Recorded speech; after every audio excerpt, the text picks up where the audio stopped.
जय हिंद साथियों। तो चलिए, कैसे हैं आप लोग। आशा करते हैं कि आप लोग सभी बहुत अच्छे होंगे। तैयारी जो है आप लोग का बहुत अच्छा चल रहा होगा। आज की इस वीडियो में जो है हम आपका एक और महत्वपूर्ण प्रॉब्लम को सॉल्व करने के लिए आए हैं कि आप लोग को बहुत इसमें डाउट रहता है, कन्फ्यूजन रहता है कि रूट 5 एक और परिमेय संख्या है, इसको सिद्ध करना बहुत सारा मुश्किल हो जाता है। लेकिन आज के इस वीडियो में इस मुश्किल को बहुत ही सरल भाषा में आसान बनाने वाले हैं। तो वीडियो को शुरू से लेकर अंत तक पूरा देखें ताकि आपका किसी भी प्रकार का डाउट ना रहे। चलिए वीडियो को स्टार्ट करें। देखिए, इससे पहले कि हम डायरेक्ट सिद्ध कर दें कि रूट 5 एक अपरिमेय संख्या है, आपको कुछ चीज़ें आपको बता देते हैं। उसके बाद ही हम यहाँ पे धीरे धीरे चालू करते हैं, ठीक है, ताकि आप जो है थोड़ा सा समझ सके। ऑफलाइन में क्या होता है, आपको ज़रा ज़्यादा समय दे के आपको अच्छा से बताया जाता है, लेकिन यहाँ पे वीडियो के जरिए हम यहाँ पे थोड़ा सा समझाने का प्रयास करते हैं। उतना तो संभव नहीं हो पाता है, लेकिन समझाने का प्रयास करते हैं। समझिएगा ज़रा, ठीक है। देखिए, सबसे पहले परिमेय संख्या के बारे में थोड़ा सा जान लीजिए, ज़्यादा नहीं बताएंगे, ठीक है। क्योंकि आप लोग यहाँ पे जो क्वेश्चन सोल्व करने के लिए आए हैं देखने के लिए, वो वही वीडियो बनाएंगे हम। तो यहाँ पे हम क्या करते हैं, थोड़ा सा परिमेय संख्या का आपको बता देते हैं। आप जनरली ये जानते हैं कि परिमेय संख्या को हम P/Q के रूप में लिख सकते हैं, जहाँ पे आप ये भी कहते हैं कि Q जो है यहाँ बस 0 के बराबर नहीं होना चाहिए। तो ये सही भी है कि यदि कोई परिमेय संख्या है तो आप उसे भिन्न के रूप में लिख दें तो वो परिमेय संख्या हो जाती है। लेकिन जब यहाँ पे हम सिद्ध करने के लिए जा रहे हैं, ठीक है, परिमेय यहाँ पे जो क्वेश्चन को हम सिद्ध करने के लिए जा रहे हैं, यहाँ पे हमें परिमेय संख्या का काम नहीं है। यहाँ पे हमें जो है मानक परिमेय संख्या का काम यूज लेंगे। मानक परिमेय संख्या का यहाँ पे यूज करने वाले हैं। अब आप कहेंगे सर परिमेय संख्या तो हम जान रहे थे, लेकिन मानक परिमेय संख्या आप में से बहुत सारे बच्चे नहीं जान रहे होंगे। तो मानक परिमेय संख्या क्या होता है, पहले इस बात को समझिए। देखिए, मानक परिमेय संख्या का रूप ही जो है P/Q ही होता है, लेकिन ये P/Q का जो होता है सरलतम रूप होता है। अब बोलेंगे ये सरलतम रूप का मतलब क्या हो गया, ज़रा इसको समझिए, उदाहरण से समझते हैं। जैसे 6/9 ये परिमेय संख्या है, ये परिमेय संख्या है, लेकिन ये जो है मानक परिमेय संख्या नहीं है। बात समझ रहे? 6/9 परिमेय संख्या है, लेकिन 6/9 मानक परिमेय संख्या नहीं है। तो 6 रूप मानक परिमेय संख्या नहीं है, तो क्या इसको मानक परिमेय संख्या के रूप में कैसे बदलेंगे? तो इसे आप सरल कर लीजिए। तो जब सरल करेंगे तो ये 3 दूनी 6 और 3 तिया 9, यानी कि ये 6/9 जो है आपका ये क्या बन जाएगा, 2/3। तो ये जो 2/3 है आपका, ये 2/3 ये आपका मानक परिमेय संख्या होगा, मानक परिमेय संख्या कहलाएगा। मेरी बात समझ रहे? 6/9 परिमेय संख्या है, लेकिन 6/9 मानक परिमेय संख्या नहीं है। तो 6/9 का जो ये रूप है 2/3, इस रूप को हम क्या कहेंगे, मानक परिमेय संख्या कहेंगे। अब यदि आप जो है यहाँ पे देख लीजिए कि यदि आप मानक परिमेय संख्या के यानी कि 2 और 3 का यदि आप SCF निकालेंगे, मोसो निकालेंगे, तो वो कितना आएगा, 1 आएगा। जबकि इसी का जो रूप है 6/9, इसका SCF निकालेंगे तो ये जो है 3 आएगा। कितना आएगा, 3 आएगा। बात समझ रहे? तो जब भी आप मानक परिमेय संख्या होगा उसमें उसका SCF कितना आएगा, 1 आएगा। 1 आएगा। इसको हम दूसरी भाषा में ये कह सकते हैं कि जो हमारा मानक परिमेय संख्या होगा उसमें 1 के अतिरिक्त कोई और गुणनखंड नहीं हो सकता है। बात समझ रहे हैं? 1 के अतिरिक्त कोई और गुणनखंड नहीं हो सकता है। वहीं जो परिमेय संख्या है, उन दोनों परिमेय संख्या जो आपका ये संख्या यहाँ दिया हो गया है, इसमें 1 के अतिरिक्त गुणनखंड संभव है। तो ये बात समझ में आ रही है? यहीं पर जो होते हैं बहुत सारे टीचर भी ये चीज़ों को नहीं बता पाते हैं, और कई सारी किताबों में भी ये इंक्लूड नहीं है। तो इस चीज़ों को पहले समझना जरूरी है। इसीलिए कन्फ्यूजन यहाँ पे, पहला कन्फ्यूजन यहीं से शुरुआत होता है। प्रॉब्लम जो बच्चे के मन में आते हैं वो यहीं से आते हैं, और भी है उसको समझेंगे। तो आशा करते हैं आपको ये समझ में आ गया होगा। यदि नहीं समझे हैं तो इसको जाइए पहले पीछे कीजिए और फिर यहाँ से समझने का प्रयास कीजिए। चलिए आगे समझते हैं। तो यहाँ पे जो हम परिमेय संख्या को लेकर चलेंगे वो परिमेय संख्या नहीं बल्कि मानक परिमेय संख्या का रूप होगा, ठीक है। चलिए, मानक परिमेय संख्या का रूप होगा, और मानक परिमेय संख्या क्या होगा, जिसका 1 के अतिरिक्त कोई और गुणनखंड संभव नहीं हो सकता, उभयनिष्ठ गुणनखंड संभव नहीं हो सकता, कम से कम ये ध्यान रखिएगा। तो चलिए अब हम सिद्ध करते हैं। पहले हम सिद्ध करने से पहले क्या कर लेंगे कि ये मान लेंगे कि जो रूट 5 है वो परिमेय संख्या है। तो यहाँ पे हम लिखेंगे यदि संभव है या नहीं हमको तो पता नहीं है, हमें पता नहीं है तो हम मान लेते हैं, है ना। यदि संभव है, माना कि संभव लिख देते हैं, यदि संभव हो तो माना कि रूट 5 एक परिमेय संख्या है, इसका विपरीत परिमेय संख्या है। यहाँ पे जो है हम थोड़ा सा आपके लिए आसान कर देते हैं कि इतना एक क्या है, मानक परिमेय संख्या, ये लिख देते हैं मानक परिमेय संख्या है, ठीक है, ताकि आपके लिए यहाँ पे आसान हो जाए चीज़ों को समझना, ठीक है। अब चूंकि मानक परिमेय संख्या है और हम आपको मानक परिमेय संख्या अभी बता दिए, यानी कि जो है इसे हम जो है यहाँ पे लिख सकते हैं रूट 5 बराबर P/Q लिख सकते हैं, ठीक है। ब्रैकेट में यहाँ शर्त लिख देंगे जहाँ PQ धनात्मक पूर्णांक है, PQ धनात्मक पूर्णांक है एवं P और Q सहअभाज्य संख्या है, ठीक है। या आप जो है शॉर्ट में देखिए, हम क्या करते हैं शॉर्ट करने का प्रयास करते हैं ताकि आपको लिखना कम से कम पड़े, इसीलिए मिटा देते हैं, ठीक है। यहाँ पे सीधा हम लिख देते हैं जहाँ P और Q सहअभाज्य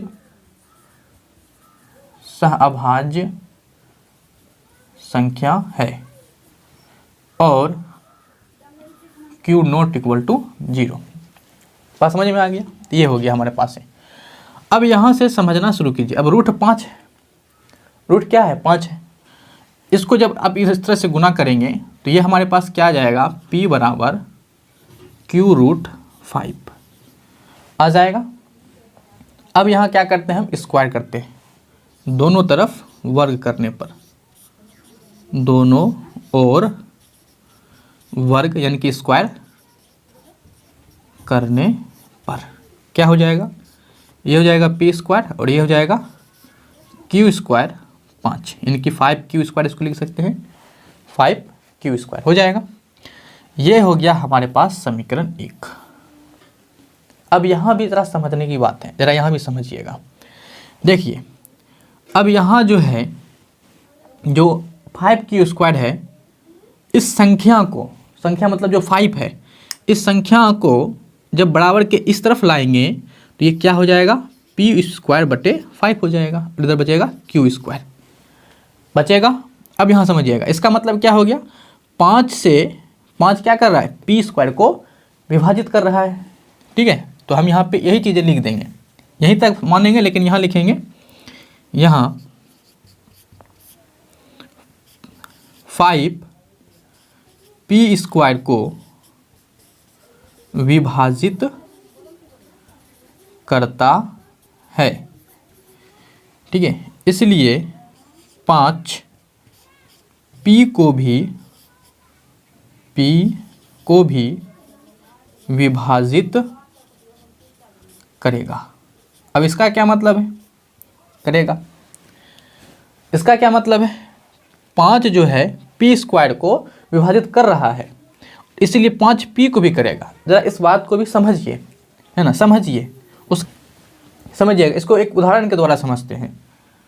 यहाँ समझिएगा 10 का स्क्वायर लिए और इसमें 5 से भाग दिए, क्या 5 10 के स्क्वायर को विभाजित कर रहा है, तो आप बोलेंगे बिल्कुल कर रहा है, क्योंकि 10 का स्क्वायर 100 होगा और ये 5, तो 20 बार में क्या हो जाएगा, ये खत्म हो जाएगा। यानी 5 क्या कर रहा है, यहाँ समझिएगा 5 क्या कर रहा है, 5 10 के स्क्वायर को विभाजित कर रहा है।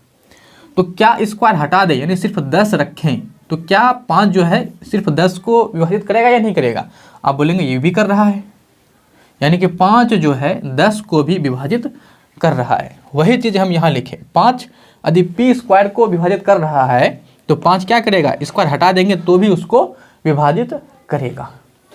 बात क्लियर है। चलिए इसी बात को इस तरह से हमने लिखा, आशा करते हैं आप समझ गए होंगे। अब यहाँ पे क्या करते हैं, समीकरण 1 क्लियर हो गया। अब यहाँ से हम जो है पुनः जो है मानना होगा हमको एक चीज़, क्योंकि अभी हमने क्या देखा कि P जो है, P को कौन विभाजित कर रहा है, 5। यहाँ पे हमने बोला है यह सहआभास संख्या है। जैसे हमने सहआभास संख्या बोल दिया तो यहाँ पे यह कह दिए हम कि P और Q में एक के अतिरिक्त कोई उभयनिष्ठ गुणनखंड है ही नहीं। लेकिन यहाँ पे जो है 5 देख रहे हैं, P जो है 5 का एक फैक्टर है।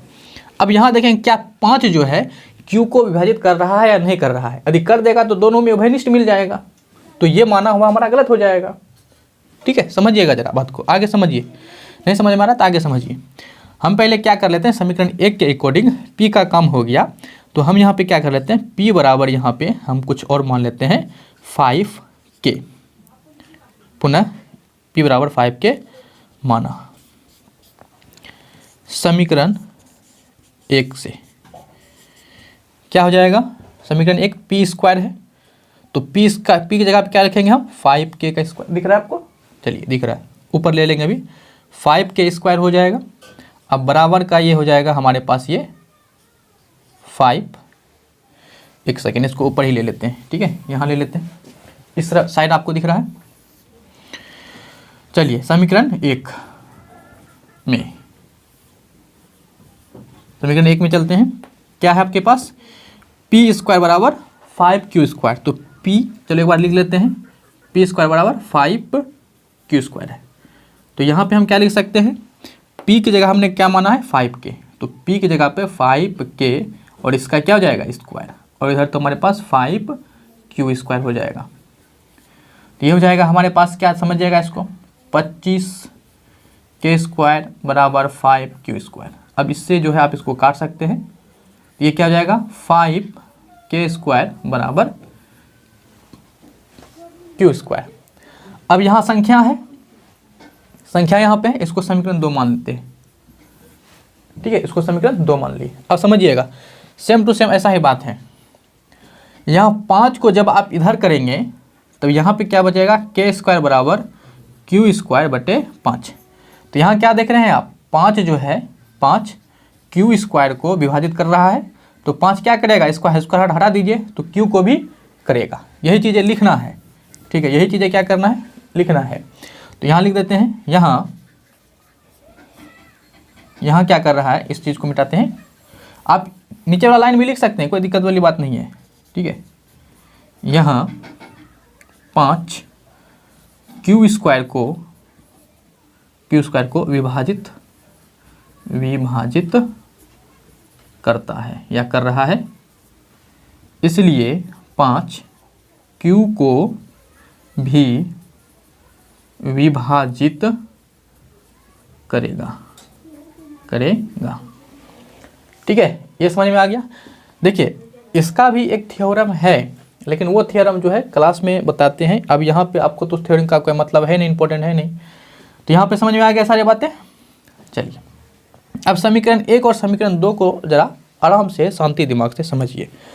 इसमें क्या समझना है कि यहाँ हम जो माने, देखिए मेन खेल यहीं पे है, जो आपका मेन खेल है वो यहाँ पे है। जो शर्त है, मेन खेल जो है वो शर्त पर है।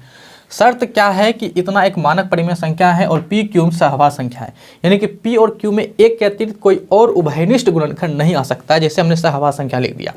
ठीक है, अब यहाँ पे देखेंगे समीकरण 1 में, ठीक है, समीकरण 1 में जब देखेंगे आप यहाँ पे P में जो है, P में 5 आ रहा है। ठीक है, P में 5 आ रहा है। और समीकरण 2 में जब देखेंगे आप, समीकरण 2 में देखेंगे Q को 5 कर रहा है विभाजित, यहाँ भी, यानी ये जो 5 है, ये 5 है, ये P में भी, P का भी गुणनखंड हो गया, और यही 5 जो है Q का भी गुणनखंड हो गया। यानी 5 जो है P और Q दोनों का उभयनिष्ठ गुणनखंड हो गया। इसलिए ये क्या हो जाएगा, ये चीज़ जो हमने माना वो गलत हो रहा है या नहीं हो रहा है। यहाँ पे हमने क्या कहा, सहआभास संख्या, यानी एक के अतिरिक्त कोई और गुणनखंड नहीं है। जबकि यहाँ पे हमने क्या देख रहे हैं, 5 जो है P में 5 भी आ रहा है और Q में भी 5 आ रहा है, यानी 5 यहाँ पे दोनों में कॉमन है। इसीलिए यह चीज़ आप आगे लिखना है। कैसे लिखेंगे, एकदम सरल भाषा में लिखेंगे, उसको समझिए। यहाँ तक क्लियर है। जगह कमी की वजह से थोड़ा सा हमको मिटाना पड़ेगा। ठीक है, तो यहाँ से जो है हम ऊपर की तरफ यहाँ पे मिटा देते हैं। ठीक है, ऊपर की साइड में यहाँ मिटाते हैं। इसको भी हटा देते हैं, ध्यान रखिएगा ये शर्त जो बताएं आपको। तो समीकरण 1 और 2 से, समीकरण 1 एवं समीकरण 2 से स्पष्ट है कि 5p एवं q का एक उभयनिष्ठ गुणनखंड है।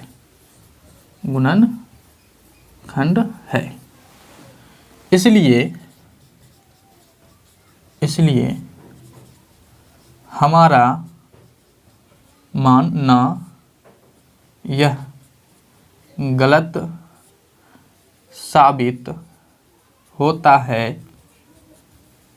कि गलत साबित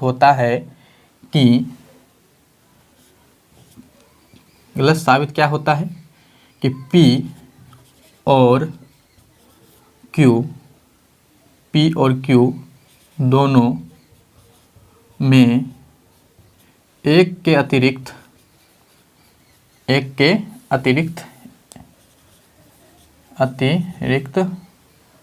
कोई और गुणनखंड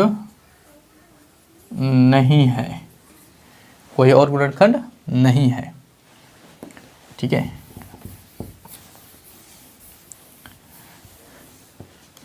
साथ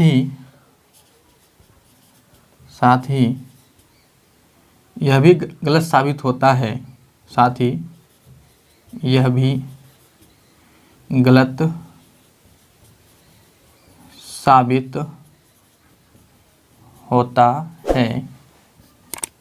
कि √5 एक परिमेय संख्या है। जब ये गलत साबित हो गया कि √5 एक परिमेय संख्या है, तो हम क्या लिख सकते हैं, अतः सिद्ध हुआ √5 एक अपरिमेय संख्या है, ठीक है। और 5 क्या हो गया, एक अपरिमेय संख्या हो गया। तो ये रहा आपके सामने प्रूफ, ठीक है। बस इतना सा जो है आपको थोड़ा लिखना पड़ रहा है। अब देखिए इतना सा को आप अपने भाषा में लिख सकते हैं, आपका जो मर्जी करे। इसी को जो है आप शॉर्ट कर सकते थे। क्या कर सकते थे, समीकरण 1 और 2 से स्पष्ट होता है कि P और Q सहआभास संख्याएं हैं, यानी कि जो हमने यहाँ तक लिखा एक के अतिरिक्त गुणनखंड है, सहआभास संख्या है, ये गलत होता है। ये भी हमारा मानना गलत होता है कि √5 एक परिमेय संख्या है, इसलिए सिद्ध हुआ √5 एक अपरिमेय संख्या है, ऐसे भी बता सकते थे। तो ये रहा आपके सामने का सिद्ध किया हुआ। तो कैसा लगा ये वीडियो हमें कमेंट करके जरूर बताइएगा। यदि आपको कुछ हेल्पफुल लगा होगा तो लाइक वीडियो कर दीजिएगा, साथ ही इस वीडियो को अपने दोस्तों के साथ शेयर भी कर दीजिएगा। मिलते हैं किसी अगली वीडियो में। जय हिंद, बाय बाय।